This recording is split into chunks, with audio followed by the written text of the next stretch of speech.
Good evening, good evening, good evening. Hope everyone is well. My name is Tabriz, the best Masters centre back you'll ever see in your life. Apologies about the lateness. You can blame Chrissie for that. But again, honestly, guys, thank you so much. Hey, you know what? Like, listen, this particular human being, we've like only been speaking for probably a few months now. But in terms of what I've seen, I've like had I don't know if it's the pleasure, maybe it's the pain of actually being an opponent.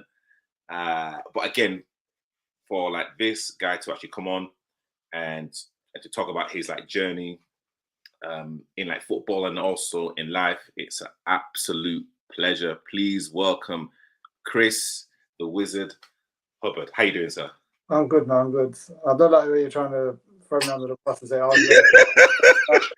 I've been sitting here from 7:45 waiting for you." Bloody hell. Oh, yeah, my fault. Listen, you know what? Like, Chris was there on time, and I was just, going it back and forth, and then Chris was like, so this is the reason why you're always late. I says, bloody hell. It's crazy. How you doing, sir?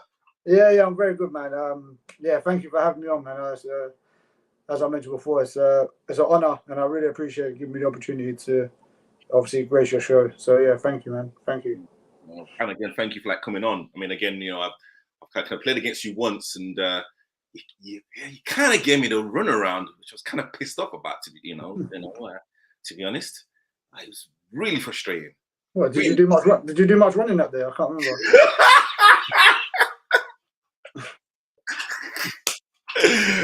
Oh no, but hey, you know what?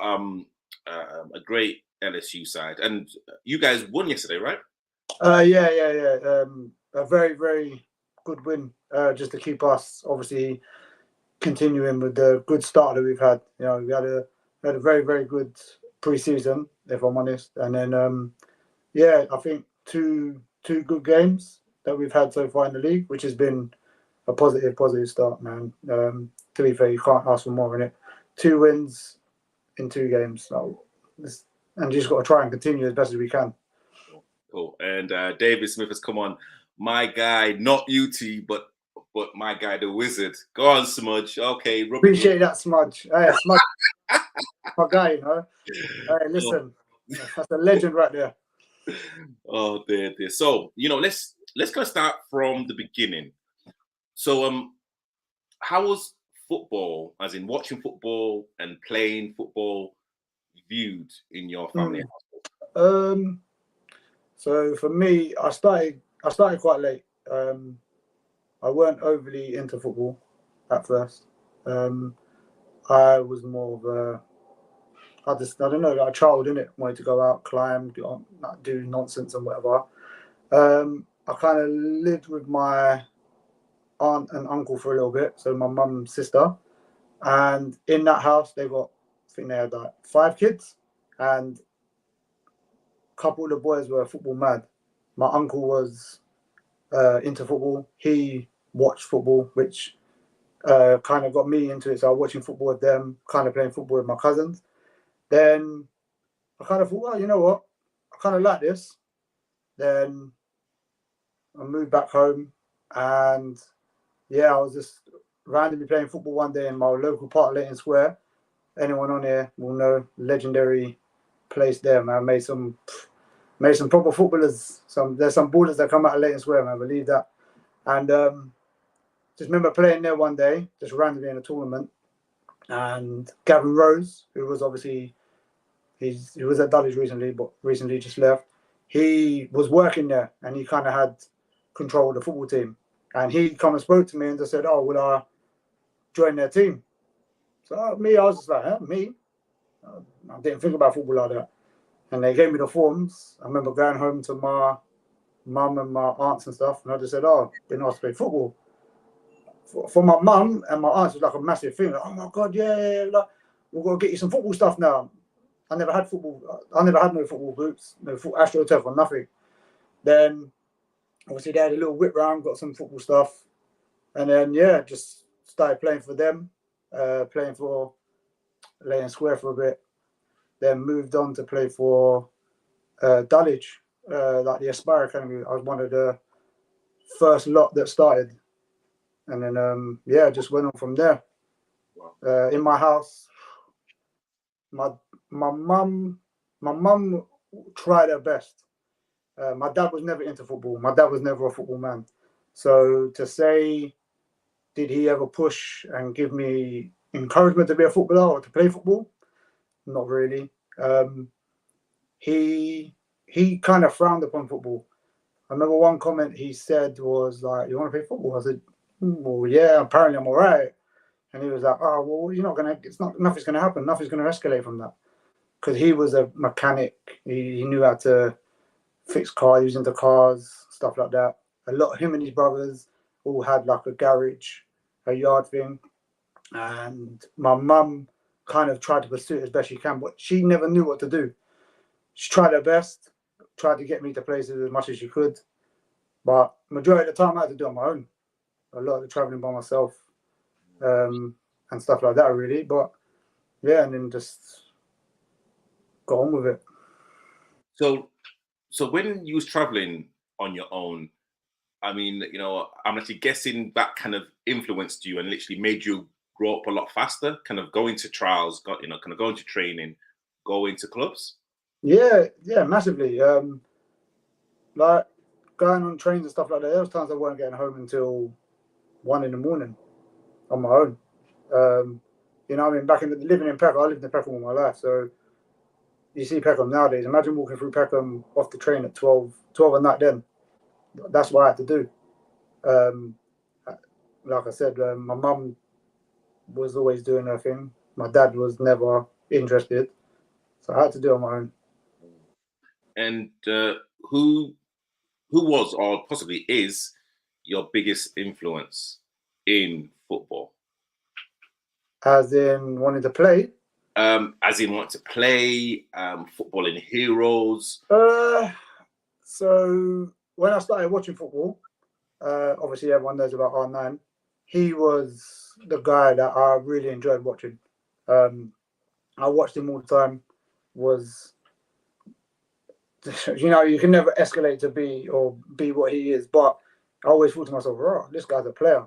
Like if I can be anywhere near what he has, I could be half decent." But yeah, he was one of the reasons why I wanted to play football a lot more, and just the enjoyment of it. Actually, you know what? I've just kind of clocked on in terms of what you said originally, where you was playing football with your cousins, and with your cousins, like, were you like the best one there? And literally, how was that kind of rivalry, and like, was it your cousins or was it your uncle that said, "Right, like you've got talent"? No. To be honest with you, none of them even said it. Just remember playing football with them, like sometimes at the back of the house near the garages, just having a kick about. I remember one time that sticks in my head was my cousin, because they were all quite older than me. So one time my cousin was like, "Oh, we're going football. Do you want to come?" So I was like, "Okay, I'll come." Then I went. I remember at this time I didn't have no football equipment. I didn't have no boots or anything like that. And so we went there, and the guy was like, "Oh, we're playing short." So I'm sitting there, and he was like, "Do you want to play?" So go on, I'll play. And the kit was, oh mate, it's like I'm not even that tall now. Imagine back then, like the kit was drooping off of me. I was doing all sorts of roll-ups and stuff. And I just played, and my cousin was like, "Oh, come along a bit more often." So I said, "Oh, okay, if you let me." So they said, "Yeah, come." So I just went, but no one ever really said, "Oh yeah, you've got a bit about you, or you're a decent player." So I guess at the time you just think you're just making up numbers, isn't it? And it's getting out of the house. So for me living there, I was a sixth kid, so it wasn't a massive house. So living there, I just wanted to be out of the house. Didn't want to be in the house. So and my personality was I wanted to be doing stuff all the time, whether it's climbing, like I said, whether it's climbing, doing cycles. So I was just, let me play.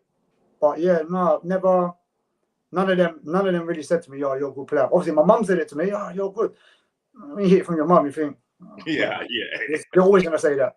You know what I mean? Like you hear it from your mum, and you're like, "Oh, you're always gonna say that." But no, I'll be honest. No one really ever said it to me, like within my family, if I'm honest. So yeah, and I just kind of went on my own instinct, and obviously once I got asked from Gav. Love that. So we have a few comments. So we've got one from Patterson. Big up Chrissie, top baller, and good evening as well. Good evening. And FSS, Chrissie, did Tabriz try and sign you up for Catford? Shout out Daniel, man. I appreciate that. Honestly, I appreciate all the love, man. And no, he didn't try to sign me for Catford. And to be fair, after he reached the performance against us, I don't think oh dear me. Joke. So you're funny enough, like you kind of mentioned it briefly, but I mean, can you remember your earliest football memory? My earliest football memory? Yeah. So one of my earliest football memories, this one's a corker. I remember playing for Leighton Square, and we had a game and we didn't have a keeper.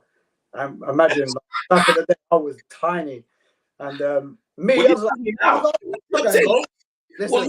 what are you kind of tiny now? So what do you mean? Listen, I was tiny. Listen, I'm doing all right for the minute, but and I said, I'll go and go. And I'm going in again. The kit's drooping off me. The gloves, I think the gloves. If anyone would have shot, they would have bent back. Like it was crazy.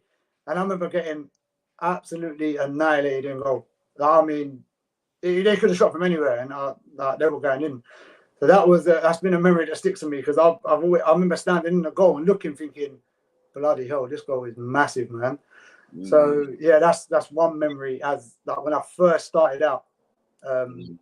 That's always kind of stuck with me, and that's when I always knew, I'll never be a keeper. Yeah.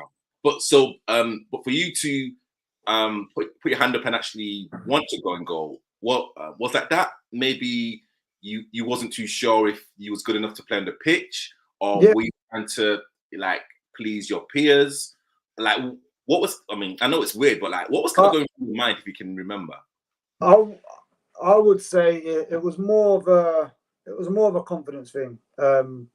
Like when I looked at the team that we had as a kid, listen, my old Leighton Square, we had some ballers, like very, very good players. Like even to this day, like I look at them now and I think, wow, the team we had is mad.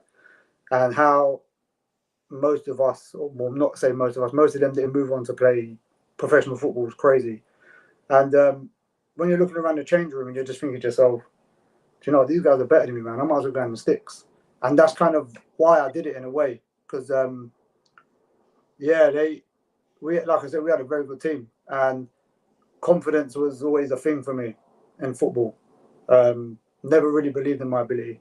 Never really thought I was a good player. So that was kind of what made me go in the sticks. I just said, you know what? Let these guys play. I'll go in the sticks, innit? I didn't do anything. I didn't do great in the sticks, but I just thought let the guys play, let them do their thing.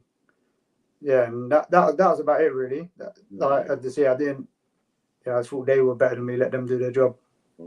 And speaking about confidence and of course like mental health, that that can also be like part of our process, even as adults, as men. It's all about confidence, especially when you're playing a game with your peers. It's literally looking in the changing room or literally looking out on the pitch, thinking, "Wow, like this player is doing well. Like, where do I fit in here?" Isn't it? It's like it kind of does run throughout your whole journey. Yeah, definitely. Like mental health side of things, I'm a big advocate for mental health. Like even to this day, I still kind of I fluctuate from it. And I went through a bad patch years and years ago, which really affected me. So when it comes to mental health and confidence and stuff like that, it really knocked me back. Not so much now. I really try my best, but back in the day, it's very, very difficult. And again, like you say, you're looking around and you just think to yourself, "Well, this guy's playing well," or yeah, I'm not better than this person. So what do I do? And you know, because I started and I wasn't too sure about my football journey, what I wanted to do, just thought let me just go and see what happens. And Mr. Casas come in and said top player and top bloke. Yeah. Hey, love Cass, man. Thank you. So kind of moving on to probably closer to I'd say like the present day. And again, let me be absolutely crystal clear. So I first knew about you playing for the Wall, and you know they kept saying wizard this, wizard that, free kicks, wizard. Da, da, da, da, da. So, Lexi, who kind of coined you with this nickname Wizard, and Lexi, how do you feel about being called the Wizard? So for the Wizard thing, how it came about was obviously I went through a decent little patch where I scored, I'd say three very good goals, which were very similar, and they were very consistent of each other. So one was one week, one was the other. And it was just randomly. So the guy that does the commentary, shout out Jay, I don't know if he's watching, but my guy Jay at the Wall, he was one of the ones that just came up with the Wizard. And as far as I'm aware, I'm assuming they were saying it's to do with the fact that I've got a decent right foot. And then I went on to score a couple free kicks and stuff like that. And it just kind of stuck. At first, like being me, being a very, what's the word, like within myself kind of person, it kind of took me a little bit. I was a bit like, oh man, I've got this name's kind of going on in us. It's kind of pressure. But then it just kind of it just went with it, and I just ran with it, man. At the end of the day, I just appreciate the shout out and just them doing that, because obviously it's helped me in certain aspects with other things. So I don't mind it now. So maybe at the beginning I was a little bit not sure, but now I'm like, you know what, cool. It is what it is. That's my name. I'll take it. And it's gone well. It's gone well so far. Mm-hmm. And actually, but again, I've just kind of thought of a question now. So I mean, and apologies if I'm kind of jumping from. No, cool. Go on, man. So if you were going to relive a decade, either from your teens to your 20s, regarding football and life in general and kind of happiness and just how things were kind of going, would you want to relive your teens or your 20s, and could you tell that the viewers why? Do you know what? Honestly, no. I wouldn't go and change back. I wouldn't go back and change anything. Look, everything happened for a reason, innit? And if it was meant to be, it would have happened. And lo and behold, it didn't happen for me. So all I can do is I can be grateful for things that have happened for me, grateful for the way that football has gone for me, and just appreciate it now, just move forward, because I've had some highs, had some very lows in football, in life in general, but it's made me the person I am now. And I'll be honest, if it's helped a lot, especially with confidence and stuff like that. Like if you didn't know me a few years back, for me to come on now and do this, I would never have done it, because it was never in my nature to do it. So no, I wouldn't change nothing, man. I'm happy. I'm happy where it's gone, and obviously long may it continue, and let's see what happens. And what's been the highlight of your footballing journey thus far, and the lowest point? So we'll start with the lowest. So the lowest was I remember playing for Dulwich Aspire Academy, and it was the FA Youth Cup. We had Fulham, and if I can remember rightly, we were winning. I think we were winning the game, and my guy, I think it's my man I was marking, Michael Timlin, he ran off me and I think he scored the equaliser and took us to pennies. Then during the pennies, obviously everyone's doing their thing, and then I've stepped up, and I'll be honest with you, I was kind of beaten from the moment I took it. Before I even stepped out to take the ball, I was like, I'll take it. But then when I walked up, I was like, oh shit. There's a lot of people there that are watching and everything. Sorry for the language, I didn't mean No, it's absolutely fine. Obviously, a lot of people watching and stuff like that, had family there. And then I stepped up, took the penalty and missed. And lo and behold, we ended up getting knocked out. And that knocked me massively, man. Imagine not being confident beforehand to then doing that in front of, I'd say a good few hundred people there watching. Yeah, it knocked me back massively. That was maybe my lowest point in my footballing career. It hit me hard. And if we're going to go with the highest point, I'd say there's two. Playing for Greenwich Borough years and years ago, I remember playing a team called Hungerford. And we were playing, I think Charlie Austin was playing for them at the time. And we had them in FA Vars.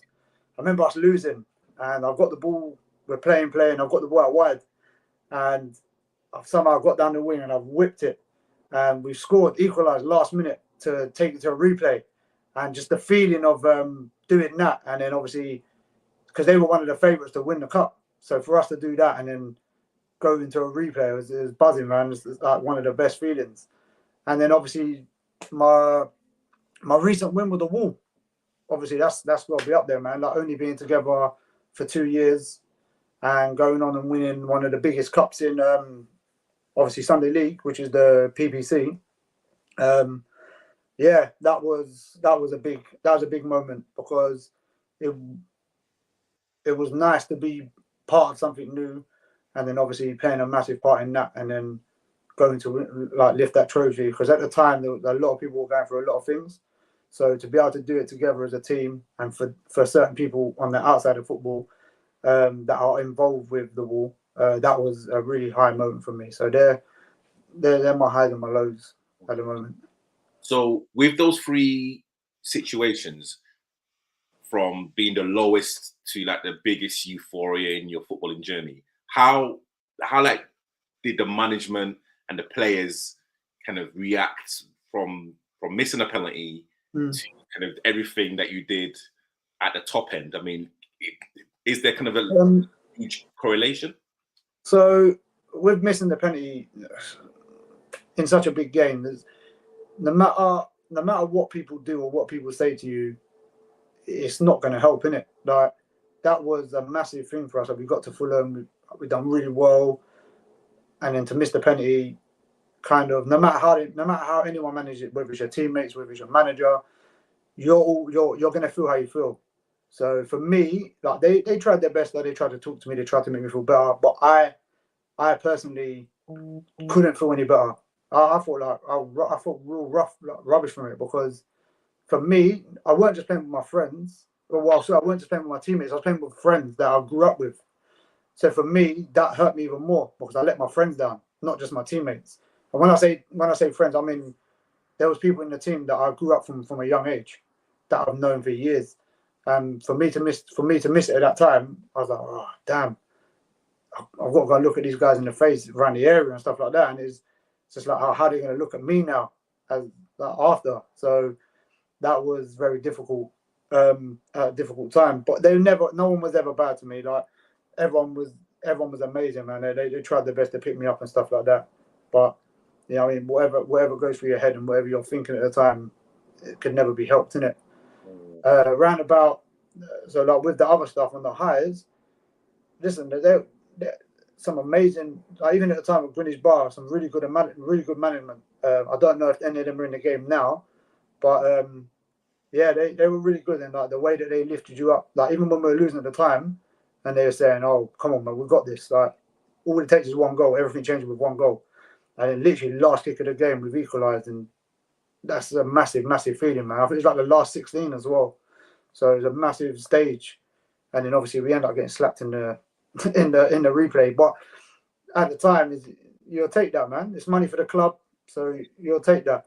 And then for the wall, listen again. I know people with saying that they might like as friends that I've known for a while. So again, they just say and do the right things, man. They've always made sure that we're okay. They always make sure that we are always on the right page and always there for us. So when it comes around to things like that, you kind of want to play for them. So it makes it easier for you. So yeah, that's about it, really.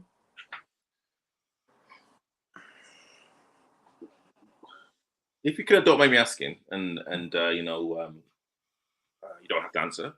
When was the last time that you cried, and what was the reason why you cried? The last time I cried was my dad dying. Like I said, that hit me hard because we never. So like I said before, he never really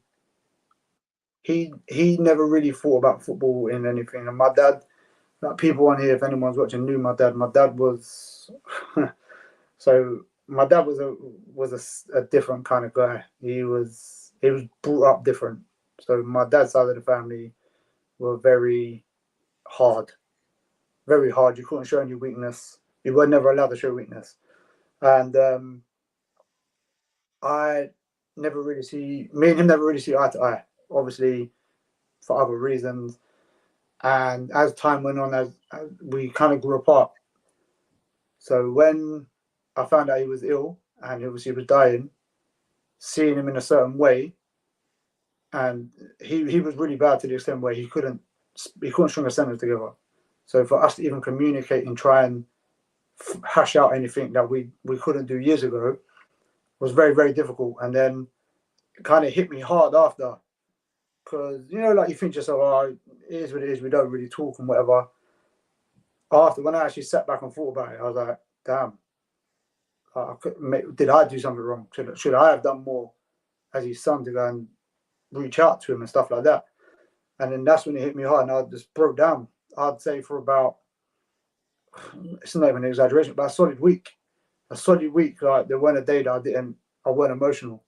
Do you know what I mean? That drive to work on your own, it's a long drive, it's only 30 minutes, but within that 30 minutes, whatever, all that stuff that goes through your head, it's very difficult. It's a dark place. And yeah, I would say I cried most of the time going to work, because you can't help but think like, what should I have done? What could I have done? And yeah, it was that time when he died was a very difficult time for me. And even now, I still sit back. Like, it sounds weird, but even though he's never into football, when I won the trophy with the wall, I was like, right, you know what? It'd have been nice if you're here to see this. And that kind of hit me. I didn't get emotional about it, but that kind of hit me. And yeah, it was difficult. So I'd say, I don't know, he's been gone for nearly about a year now. So about a year ago, I've really had a proper cry. And as a kind of family, and as a community, does everyone now bond together? Like, is like that a responsibility and a thought that you kind of have now that yes, I want to spend more time with family and close friends? And yeah, definitely. I don't really talk to my dad's side anyway, but it made me sit and think, like, for my mum, my two sisters, my niece and my nephew, and my very close friends, I just sit and think to myself, I need to make more time for them, because tomorrow's never given, man. Anything can happen tomorrow. So I try and make as much time as I can. I'm always available for people to talk to me. Do you know what I mean? I'm not saying I know everything. I'm not saying I'm going to change the world, but you know what I mean? Just being there to lend an ear to someone, it makes a big difference, man. So yeah, I'm always available for my friends, my two sisters, my niece, my nephew, my mum. So try and keeping it, even my partner, my missus, like, even us two, I'm just there, and even her, like, nieces and stuff, I'm always available, and I just try and do as much as I can for them at the moment, because yeah, I don't want to go through it again and regretting and having that over me. So yeah. Michael Lambert's come in and said, big baller, the wizard. Michael, like, you've not seen me play. Oh, yes, you know it's Michael Lambert. Yes, I know Michael. Yes, you have seen me play. Let me keep my mouth shut. So, I was repping the LSU. I can't look at you. You are fully kitted out. Fully kitted out. Love it. You asked for it, so I might as well. Come on, man. Yeah, come on, Michael. Yeah, big up to you, Mike. Listen, Mike has got an absolute peach of a goal against. Oh, mate, what a player. Listen, I mean, anyway, let me, So, you kind of mentioned that you've like been with the Wall for 2 years. You've like been with LSU for less than a season. So, how did you join the Wall, and also how did you join LSU Masters? All right, so started with the Wall. I was originally at Kamazi. I don't know if you know Kamazi, right? Yeah. So I was originally with Kamazi, like James. That's my guy, man. Very, very good friend of mine, James, and what a legend in the game as well, by the way. So big up all the Kamazi boys, man. Like they're my peoples, man. Seriously, like got so much time, love everything for them. Still play for them on a 7-a-side as well. So yeah, I started playing for them few years back now. When I think I joined them just after they joined the Auburn and Bromley League, and I was with them for like 3 years, and I was lucky enough to be with them to win the league that year. So we struggled. Mm-hmm. I remember the first year we really found it difficult. I think we just got out of relegation. The next year we finished higher up the table, mid-table, and then the third year we went on to win it.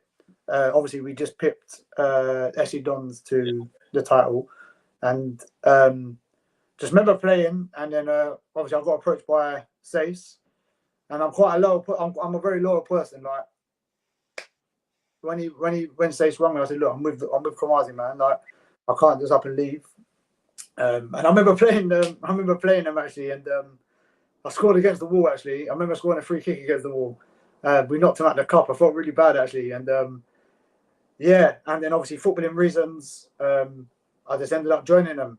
I think just went there, phone station, said, "Yeah, look, if you want me to play, I'm available." He said, "Yeah," straight away, snapped me up, and then yeah, just joined. And obviously the rest is history, man. Obviously been there now for what 3 years now.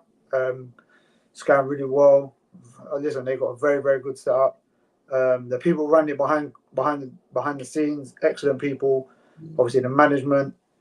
Big up, say Sean, Leon. Big up Percy as well, and all them guys. They're like seriously, what they're trying to do is they're trying to do big things, man. And yeah, that's how I got to Kamazi. And you say, how did I get to LSU? Yeah, LSU Masters, yeah. Oh yeah. Well, again, I was, as you know, I was with Hollerton last year. Again, playing with friends, very, very close friends. Again, like people I've known for years, growing up with from where I live. Playing with them, as you know, we went on to win the Division 3. Obviously, got to a cup final, didn't work out in our favour, and then don't know. I just had a think, just thought like, what do I want to do? And then randomly LSU just messaged me. I think it's Lloyd that messaged me and was just like, what am I doing next year? I said, I don't know. And he said, look, would love you to come down. Obviously, I've heard so many positive things about LSU. As you know, Sace is there as well. So I just said, you know what? They're in Division 1. I want to try my hand there. You know what I mean? I want to try see if I can push it with the big boys. So went up there, joined, enjoyed it. It's going well so far. That's it, man. Really. Then I appreciate everything. Obviously, I appreciate Holland. That's my guys. Nothing but love for them. And yeah, I appreciate LSU giving me the opportunity to come and do my thing. So again, I just want anyone that's kind of watching this now that doesn't know, like, so you play at the elite level of grassroots on on a Sunday because of course the Wall have now been entered into the Sunday Football League. Yeah. And then on Saturday you play for LSU Masters at the elite side of, you know, Masters football. Mm. How like do you kind of keep your body going, and literally what's your recovery like? I get asked this quite a lot actually. How do I do both? How do I do both days? I drink, like, I never realized how much a massive part of water is in your life, you know, and how much it helps your recovery. I drink a lot of water. I think about between 5 to 6 years ago, I changed my diet. I went from eating meat to pescatarian, which has made a massive part in my ability to play on. But I've just never stopped playing. Listen, if anyone on here knows me well enough, if there's a football match, I'm there. If it's a kick about my friends, I'm there. If it's a 7-a-side tool, I'm there. Like any bit of football, I just try not to stop. And one thing I've noticed is that if you can keep playing, do it, because it's good for your health. It's good for your mental health. And yeah, and I do a lot of stretching. My partner, she's a yoga instructor, so I'm trying to introduce yoga into my my life. I do a lot of foam rolling quite a lot. Listen, I used to go running every day, man. I used to run every morning. I used to do like 5-10Ks, like without foul, and they're the things that help me carry on. And I think because I've been playing for so long, and I've always played some sort of Saturday stroke Sunday, it's played a massive part in me being able to play for this long. So yeah, it's been all right.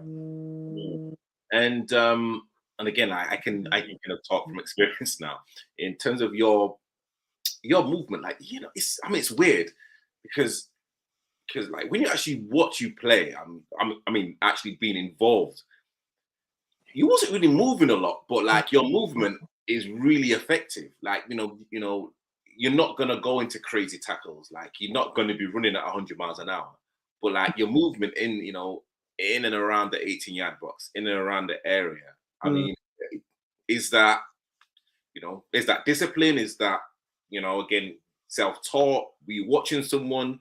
And again, does that also allow you to kind of also play 2 games, because both managers, you know, from LSU and also the Wall, know exactly what your strengths are?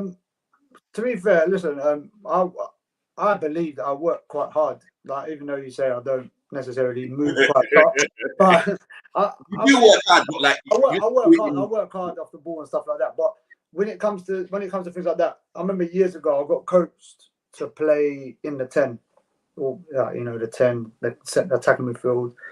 I remember I think it was Gavin. I can't remember if it was Gavin or someone pulled me aside and they just said to me, like, one of the hardest people to mark is someone who stands still. And I remember him saying to me, "You're coming too far over when the ball's building up. You're coming too far over. You're killing your space." So at the time I was like, "What's he talking about? Like, I want to get the ball." And he said, "No, like, think of it like this: when the ball's on one side, if you just stay away from the game, 1, everyone gets drawn to the ball, and 2, you come alive when the ball is near or around you." And then when I thought about it, I was like, "What's it? I don't get it." Then one day they just said to me, "Look, try it. When the ball's on the build up, just stand still. Don't, like, just stay in that position, see what happens." So I did it, and I remember just looking around. I was thinking, "Wow, no one around me." Then somehow, bang, the ball ended up at my feet. I'm facing the back line. I was like, "Oh wow, this actually works." And I was attacking the back line, and obviously I don't remember it amounting to anything, but just remember that, and I just said to myself, "Oh wow, that's actually quite clever, actually, when I think about it." And then ever since, that's kind of how I've learned how to play that position. But back in the day, I've only kind of just started playing more the midfield. I was always a winger. I was a winger that was very direct. Like, if anyone knows me, if anyone on here can remember from back in the day, I used to be a very, very direct winger. A lot of the time, play from the left-hand side, and just when I got the ball, just run and drive at you, and, you know what I mean, a little school here or there or whatever. But was very, very quick at running with the ball. I always thought I was faster with the ball than without it. And yeah, then it was only as time got on, I started playing midfield, and then playing a little bit deeper and a little bit higher. Love that. And Patson has come in and said, pescatarian gang. Actually, what's your fish of choice? Mine. I'm gonna say it's got to be between tilapia or bream. I think I had one. I think it's like a rainbow bream. It was really nice actually. Remember my partner's mum bought it, and I was like, hey, "This is really nice." But obviously, she's obviously come from a Caribbean household, which was very seasoned very well. So I think that's why I liked it. Yeah. But yeah, it's between them two really. Okay. And like, will you have fish with like whole wheat pasta, rice, like? I'm bad for rice. I love rice. Hey, listen, I love a bit of rice, bit of jollof, bit of mashed potatoes. I'm all over that. Oh, actually, I got a question. Nigerian or Ghanaian jollof? Ooh, I'm gonna go Ghanaian. So good night, people. The show is done. I'll see everyone next week. Peace. He's using this as a ploy, isn't he? He's trying to get what I did to him when we played Catford. That's it. But yeah, I just because obviously Kamazi Ghanaian, isn't it? So I had quite a lot of Ghanaian jollof. So for me, but listen, hey, don't sleep on Sierra Leone jollof. You know, very very nice. You know, listen. Okay. I'm about to try that. Still. So you could have mentioned the game in against. Well, actually, you haven't mentioned, but you can have mentioned that you got to a final with Hollington, and it was against Charcoal. Mm-hmm. I was there. To be honest with you, I wasn't. I mean, like I saw you guys warm up. I thought, okay, this is literally going to be a game. But during the game, it was so one-sided. It was crazy. I think probably the only thing that you literally outnumbered Charcoal was probably the support. Literally everything else, like just Charcoal, was just all over you. And again, to be fair, I wasn't really impressed with your performance. I admit I was terrible on the day. I weren't good enough on the day. I didn't affect the game as much as I thought I could have. But yeah, I think Mike has mentioned before, we had a game plan. Obviously, it was going very well, and to a certain extent, and obviously they scored the first goal, and then obviously we had to go for it. But you know what I mean? Look, at the end of the day, what can you say? We lost to a team that's done the treble, quadruple. There's no bad feeling about it. Do you know what I mean? We got to a final. It wasn't meant to be. The only regret I have is that, for me on a personal level, is I didn't affect it enough. And when I had the opportunity to do stuff, I didn't do what I should have done. And listen, I'm not saying I would have changed it. I would have made us win the game or anything like that. But just on a personal level, I just don't think I did enough. I was getting very frustrated, and but listen, it is what it is, and it has, as you say, they're a very good team. They went on to do the quadruple? Yeah, or was it just the treble? I would say the treble, but of course they won the Charity Shield. But in terms of the kind of competition side of it, they're like. Well, I mean, they've got trophies. They've got trophies that speak for themselves, innit? And then and if I'm correct, we're a new team. So to get that far and do what we did, listen, you can't knock that. You know what I mean? That's it. And again, I was kind of watching everyone's body language, and again, like I think there was only a few players, probably Millie, that probably came out with any sort of credit. But people's body language in the game was it was just as if like everyone just looked defeated, especially after the second goal.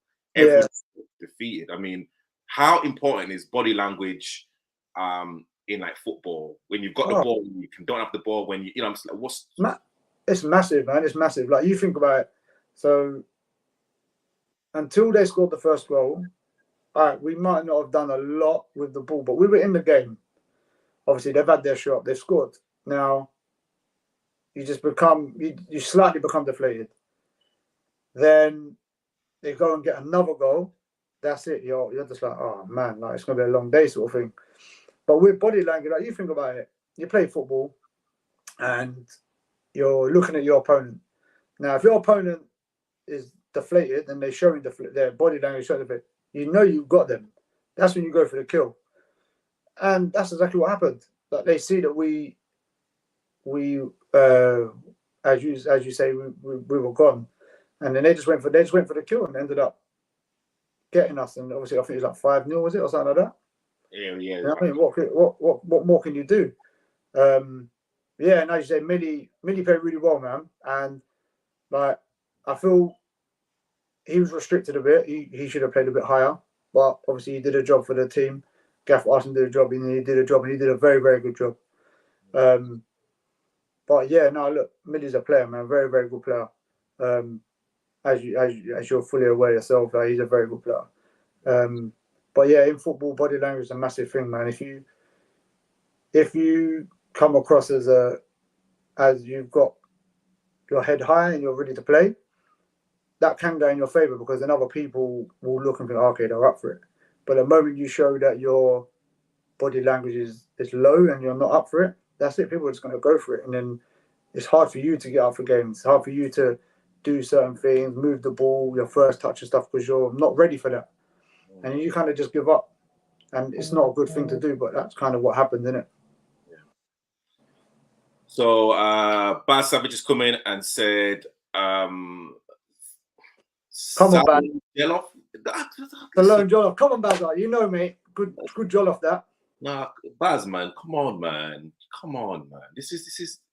Why are people sleeping on Nigerian Jollof, man? You know what? You might have to do amateur football on Jollof, innit? You know what? That might have to be a thing. You know that might. Have to be... If it pops off, remember I was the one who gave it. I'm here. Oh dear. And the Black Unicorn said, "Never got mad at a match." AOL. Hey. And again, Bassam just kind of come in and said, big up to you, loving the work, respect. But again, listen, you know what? Without you guys, there'll be no show. So again, shout out to the Wizard, and again, kind of coming on and literally talking about your story. And again, big shout out to everyone, Baz. We're done, man. Honestly, thank you so much. So coaching. So you're a coach. Why do you love coaching? And I'm gonna literally and again, guys, if you know, please go and check out Chrissie's coaching page on Instagram @_coach_hubs_. As I said,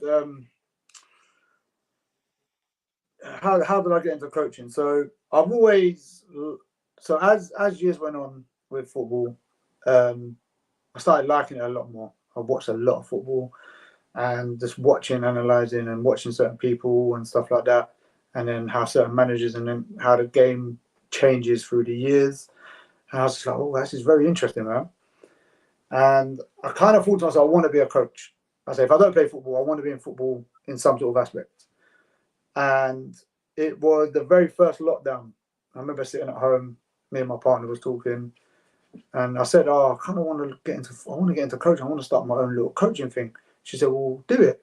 I said, no, I don't know. Again, confidence. You know what I mean? Like, it's only now that I've started being confident in myself. I'll be honest. The last few years, I was never confident. Like, and I was sitting there, I was going, no, it might not work. It might not happen. She's going, you have to just try. And I weren't working at the time. And I had like a little bit of money left in my bank. And she said, listen, just buy the equipment and see what happens. I said, okay. So I bought the equipment. Spoke to, she said, let's do an Insta page. So we set up the Insta page. And then I spoke to her friend's husband. And I said, listen, can you do me a favor? I want to make a logo for my coaching. So he said, yeah, give me an idea of what you want. So I gave him some ideas. And he done it. He's not watching, but big up Edmund.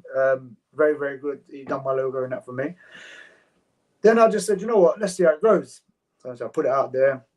Got a lot of love. People, obviously, through my footballing family, that people I know, friends and stuff, they helped me out.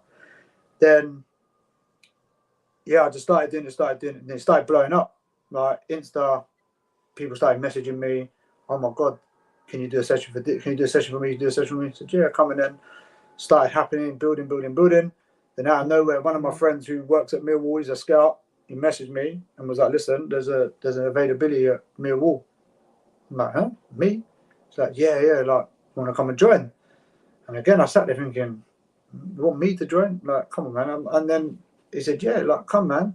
I said, okay. Went, joined Millwall. So I'm coaching at Millwall pre-academy now. So I'll coach with the under 7s, under 8s. Obviously, slowly but surely, see what happens from there. Join them. It's really, really good. I love it. And one of the reasons why I did it is my job that I do apart from football and coaching is I work in a school with children that are vulnerable. So obviously they have learning difficulties, ADHD, autism and stuff like that. And I've worked with that job. I've always worked in that some sort of aspect of that. And being able to help them and see how they progress and how they learn and stuff like that, it's so rewarding. So when I was doing that, I kind of sat back and went, you know what? Can I do it in a football aspect? And can I help these kids, whether it's a kid, whether it's an adult, whoever it is, can I help them to not go through what I went through? Can I help them and make them feel like they can be whatever they want to be? So whenever I coach now, I'm not just coaching on a football aspect. I'm coaching on a personal level. So I'm talking to them and saying, look, don't be like me. Don't have faith in yourself. Whether you don't think you're a good footballer or not, believe in your ability, man. Like at the end of the day, your mum and your dad, they can do whatever they want for you, but it's all about what you believe in yourself. And that's kind of helped me along the way in where I've come now within my coaching. So yeah, for me, it is a coaching thing. I am here to help the kids progress. I'm here to push them on and get them as far as they can. But at the same time, I'm out here trying to help them on a personal level, and ensure that, one, that they're learning, two, that they're enjoying football and they're playing with a smile on their face, three, that they believe in themselves and that they believe they can be whatever they want, whether it's in football, whether it's not in football. Just the fact that they believe, because I never did that. Like, it's like I said, it's only recently now that I've started believing in my own, well, not my own ability, but I've started saying, no, let me be a bit more confident. Like when I walk on the pitch, I'm going to be the best player today. I'm going to be, like I've said this at LSU, like when I turned up the training, and this is, for me, it was a massive thing. Like I turned up and said, they've got some good players. I'm going to be the best. I'm going to be the best at training tonight. And lo and behold, a lot of them come up to me after and said, I remember the very first training session, they come up to me and said, no, he was class tonight. And I said, I appreciate it. But if you'd have known before, never would have happened. I would never have said that. So I just try and do that for the kids. And I love coaching, man. Like, it's become a massive passion of mine now. Massive, massive passion, which I never thought I would do. Amazing. And again, you touched upon it. It's a very interesting to actually hear you speak and to kind of hear your journey, hear your life, at this present moment in time. And you kind of talk about belief and you kind of talk about confidence and you're very open in terms of, again, like your own frailties. Also, as well, you want to give the other kids that opportunity to like thrive and to believe themselves. Mm-hmm. So it's kind of, so it's kind of a very interesting, just hearing you speak of you being, so kind of, just kind of looking around and thinking, well, I don't really belong here. Well, like just seeing you on the pitch and kind of seeing like how you are, like you do belong on the pitch. You do, belong at Millwall coaching like the kids there. Like, you are doing amazing things. Yeah, no, look, I appreciate, like, seriously, I appreciate it. To hear you say that, it means a lot. But yeah, like I said, back in the day, like, how I am now is very, very different to how I was when I was slightly younger. Like, people will know I was a guy that needed the arm around you. And I think back in the day, coaches and managers, they weren't really about that. Old school coaching was like effing and blinding. You're not good enough. Come on, do this, do that. And also in your footballing journey, when you got people that are lifting you and then just dropping you, that shatters you, man. Like, I've had people do that to me. You know what I mean? Not even just in football, but in my personal life. Do you get what I mean? Like I went from having everything to having nothing. Do you get what I mean? So you can't help but let that affect you, no matter what you do. So yeah, I was like, like as I said, it's very difficult as a footballer. I would never believed in my ability, never believed the hype. Like even if someone turned around and said to me, "Oh, you're a good player," I'll be like, "Thanks," and then walk off and just be like, "He's talking rubbish." Do you get what I mean? Like that's just how I was, and it was very hard for me to believe what people were saying. Because, yeah, like I said, I had people call me up and be like, "Oh, why don't you come and join us, man? Like, yeah, you're a very good player, blah, blah, blah." And I'll be like, "Okay, cool. I'll come and play." Then you'll be doing well. And out of nowhere, boom, you're not in. I'm like, "Wow, what's happened?" And then it's like, "Oh, yeah, you're out of the team." The next minute is, you're not even in the squad. And you're thinking, "Well, what did I do wrong?" Then that's it. Just eats you. And you just sit and think to yourself, "Well, maybe I'm not that good." Do you know what I mean? Maybe I'm not that good. And that's what happened to me. And then that's why I sit here now and I think to myself, I don't want that to be the next kid. I want the kids to enjoy football first. Enjoy football, and then hopefully if something comes of it, something don't come of it. But believe that if I'm not going to be a footballer, I'm going to be the best at whatever it is I'm going to do. Do you get what I mean? Like you might not be a footballer, but if you're going to go and be an electrician, I'm going to be the best electrician I am. And that's what I want these kids to believe. Even if it's a teenager, even if it's an adult, if I can coach them and make them have that belief, then I've done my job, innit? Love that. So we've had some comments here. SFS, I said, Chrissie, do not sleep on Morley's chicken. I used to live on Morley's. Hey, listen, hey, Queen's Road. Used to be every Saturday night. Don't worry, I used to love Morley's. Okay, on Queen's Road, mate. I had shares in that. And John Jones says, big up Wizard. And John, big up to you as well. Appreciate it, John. Thank you. Millie's come in and said, like, man, like Wizard, my family, big up Millie. That's my guy, Millie, man. That's my guy. Captain of Bullington. What a legend, man. I've known Millie for years. Like I've won trophies with Millie. Me and Millie have been in teams together for a very, very long time. And like I said, when I played at Holland, it weren't just friends of just recent. These were friends from years back. You know what I mean? So I've got, as you say, family. Like they're literally like family. And it's like to leave was very hard. So yeah. And Smudge just said, "Great work, Wizard. Keep it up, mate." Again, that's my guy, man. Smudge. Love Smudge. Appreciate you, bro. Got a lot of time for like Smudge, and there's going to be a lot more conversations with some amazing people in the comments. Yeah. So obviously, thank you so much. Masters football. So like, where like do you think it could get to?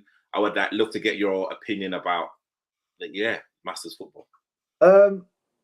Listen, I'll be honest with you. I remember when I was reaching 35 and people were saying to me, "Oh, you're gonna come and play vets," and I was like, "Nah, man, I can't play vets yet." Like, but I never knew what vets was about. Like, obviously, you think vets, and you think it's not what it is. Like what it is now. I never thought it was like that. And I remember people saying to me, "Come and play vets." I was like, "Nah, man, I can still play Saturdays.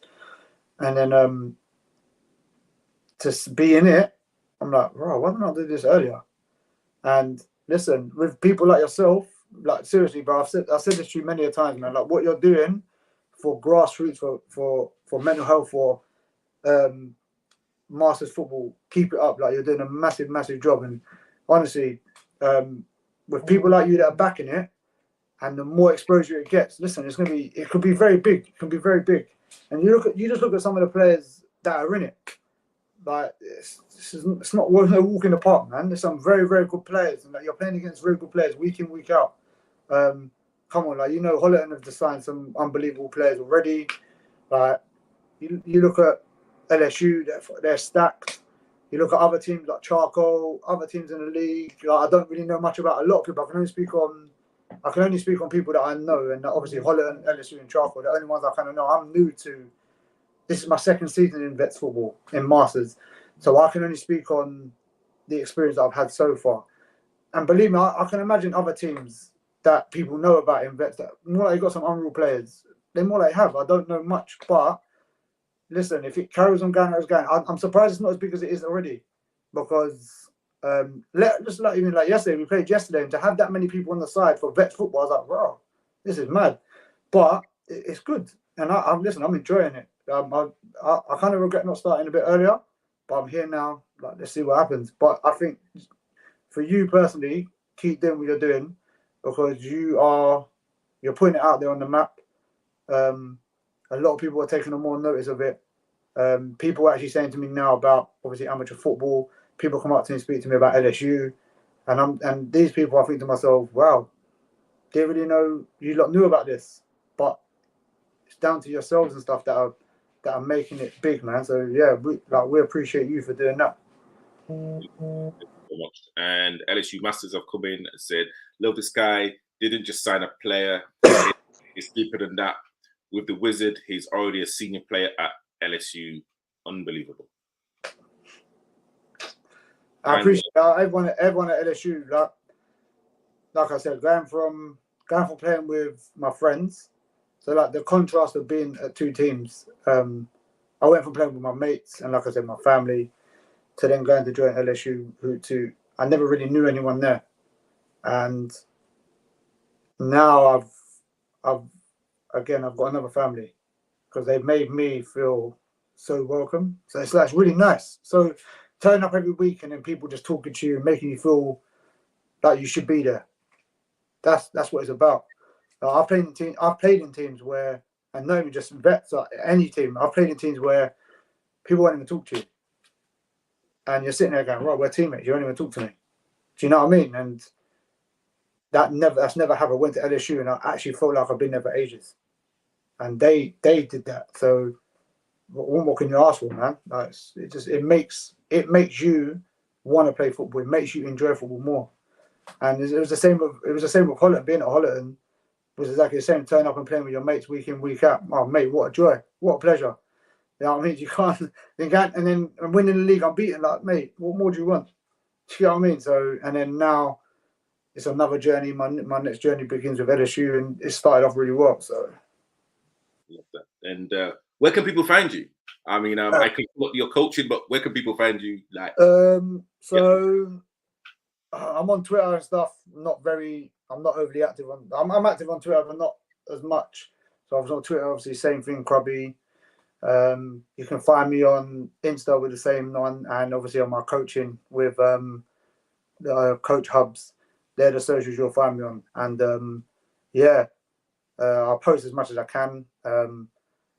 I post on my coaching one as much as I can whenever. I try and do as many videos as I can, put them up there. But that's where you'll find me if anyone wants to reach out and whatever, have a chat. Like I said, look, I'm not saying I've been through worse than, but I've been through it. So if anyone ever wants to have a chat, and if I'm always available, man, it's always nice to just lend an ear, have a chat to someone. So yeah, love that. And I just want to say, when I was doing an Instagram live with Shugsy, Hubs was absolutely ripping me apart, and I literally loved it. Like it shows the communication and the banter and people having a laugh, and again, that's kind of what we need. That kind of yeah. We spoke about it, and I just see it. Sometimes you see an opportunity, you just go for it. You kind of feel bad, but yeah, no, it was funny. It was fun. It was a good evening. Shugs loves it, man. He was enjoying life, especially when it's against you as well. But hey, no, listen, shout out Shugs. I think people forget I've known Shugs for a very long time as well. A very, very long time. So, and that's my guy as well, man. I've got so much time for him. Remember playing football together and stuff. And that's my guy. A footballing world, it's such a small world, man. Like, so many people, and you might not talk to people for a very long time, and out of nowhere, oh right, that person. And yeah, it's just, and that's what I love. I think that's one of the things why I love football, is the fact that, you can go to football, you can get beat, and you could, or win or whatever, and you can sit and have a conversation after.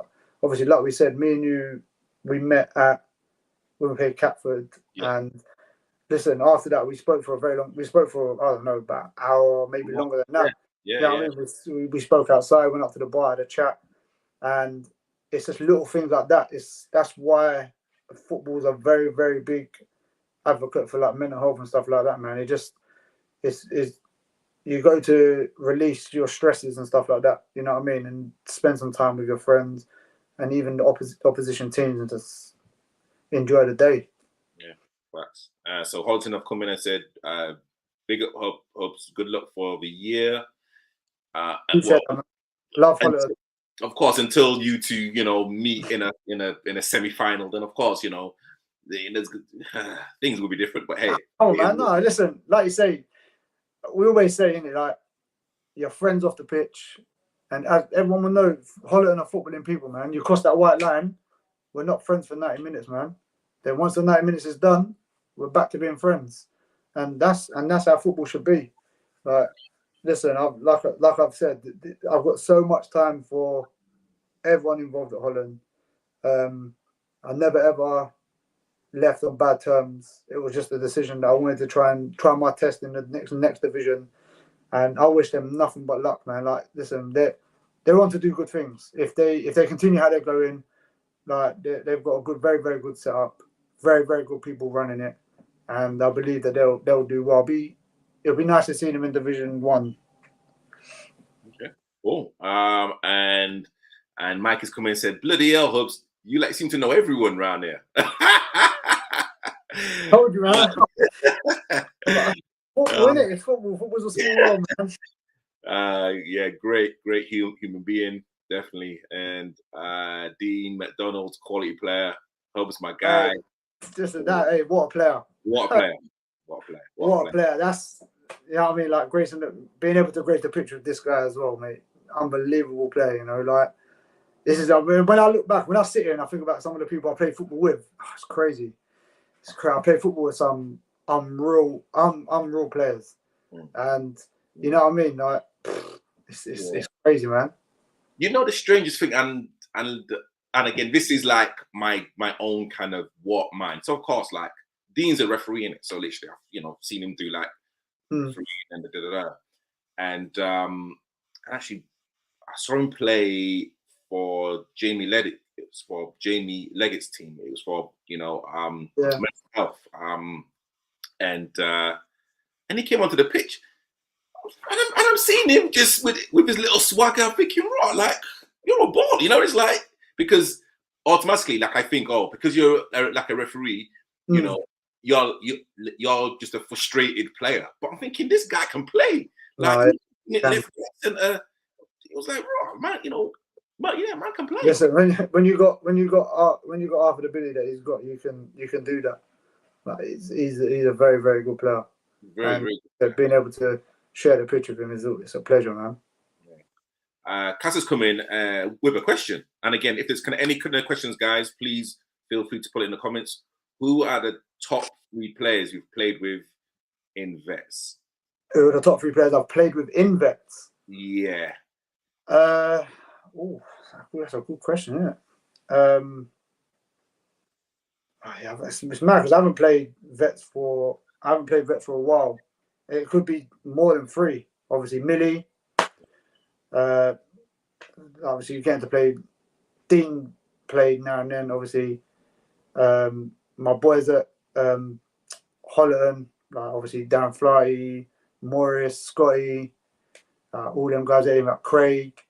When you come to LSU, like you got Mikey, you got Baz, you got JB, you got Ashley Carew, me. I played against you. Yeah, the chasing shadows count. I don't know. No, but yeah, the list is endless, man. Like I said, I was so surprised at what quality is available and playing in Vets football. Like, I was very, very shocked, mate. That's not even a joke, and that's not, and I don't mean that in a disrespect. Like, I mean, I look at some of the players and I think to myself, why are you not playing Vets? You might should be playing, still playing at a standard. And again, that's not a disrespect to Vets, but it's just that that's just that's just like a rating for the players that you're playing with. You know what I mean? Obviously, people have lives and stuff like that, so it's very difficult. But obviously, I forgot my guy Smudge, Come on, man. Like these are all players, man. Like, oh my guy, Smudge. Come on, man. My guy, man. Like being able to grace the pitch with them is a pleasure, man. It's a pleasure. Yeah, that's true. It's true. Don't hate. Come on, man. Oh, no, gosh. No, honestly, you know, Hubs, it's been an absolute pleasure, and of course, I kind of wish you good health. I wish, you know, you with LSU is, you know, a very successful season. Yeah. And again, I just want to kind of thank you for kind of coming on and actually sharing like your story. Like we could probably talk for another hour. Oh, we could go. Yeah, I can go for ages. But no, like I said, look, I appreciate the opportunity. It gets me out of my comfort zone. This is something that, I'm very happy that I did. And to sit back and reflect on it now. Thank you for giving me the opportunity to come on. Thank you for giving me the chance to let everyone know the real me. Do you get what I mean? Like you watch back on videos, people watch the football, like I said, let's say the wall, they watch the highlights, and you get to just see me on the pitch. Now, if you're watching this, you get to see me as me and just talking about who I am. You know what I mean? And that's being able to do that. Hopefully, people can see the real me now, and not only judge me on the pitch, but also judge me as a person. And you know what I mean? And I appreciate it. So yeah, but again, thank you. Keep doing what you're doing for football in general, for mental health. And yeah, man, like if there's any other time you want me to jump on, I'm more than happy to jump on and have a chat. So yeah, no, I appreciate it. Thank you so much, man. And I just want to shout out to everyone that sent love and had a comment. Seriously, I appreciate all of you, man. Thank you so much, everyone. Thank you. And guys, please like, share, subscribe. You know, any kind of love and support definitely kind of helps, like the channel. And I'm here just to literally give, you know, people an opportunity to actually, you know, talk and again, thank you, Hubs, and again, thank you to everyone in the comments as well. Honestly, it means a lot. It means a lot. Yeah, no, it does. So, guys, thank you so much. We'll be back next week, Sunday, 8 o'clock sharp. Again, please like, subscribe, do all of the amazing stuff. We'll see you guys real soon.